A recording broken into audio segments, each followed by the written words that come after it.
貨物出口到外地要符合唔同入口國嘅安全標準。製造商製成產品輸出海外之前，一般會經過香港嘅檢測中心取得相關國家嘅標準認證，再輸出海外。嗱，好似我手上面呢個玩具咁樣啦，出咗廠之後呢，最少要經過10幾20重測試咧，先至能夠確保安全。咁例如咧，喺呢個利邊測試咁樣，咁咧就可以防止咧整親小朋友啦。目前香港有超過150間認可嘅檢測及認證中心，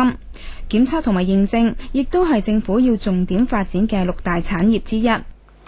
業內人士話，本港嘅優勢係對國際市場有充分了解，不過調返轉，海外嘅產品要喺香港進行檢測，取得進入內地嘅認證，仍然有一定嘅阻礙。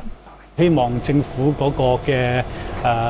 檢測認證局咧，可以多啲同國內嘅有關部門係去溝通一下啦，去睇下能唔能夠達成一啲嘅即係互認嘅協議。咁咧就俾我哋能夠可以即係唔單止做一啲出口產品嘅檢定，係亦都可以咧協助一啲進口商係想打入中國市場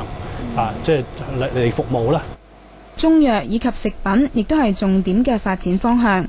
有業界人士話會加大有關方面嘅投資，但係最重要嘅係解決人才不足嘅問題。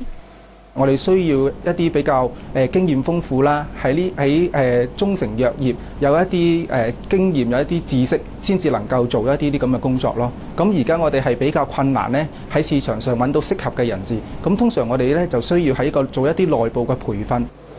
為咗加快有關業務嘅發展，政府喺9月正式成立檢測及認證局，計劃喺半年之內制定未來3年嘅發展藍圖。消息話，政府已經積極向內地爭取互認兩地化驗所所發出嘅檢測報告，初步會喺廣東省先行先試，估計遇到嘅阻力唔大。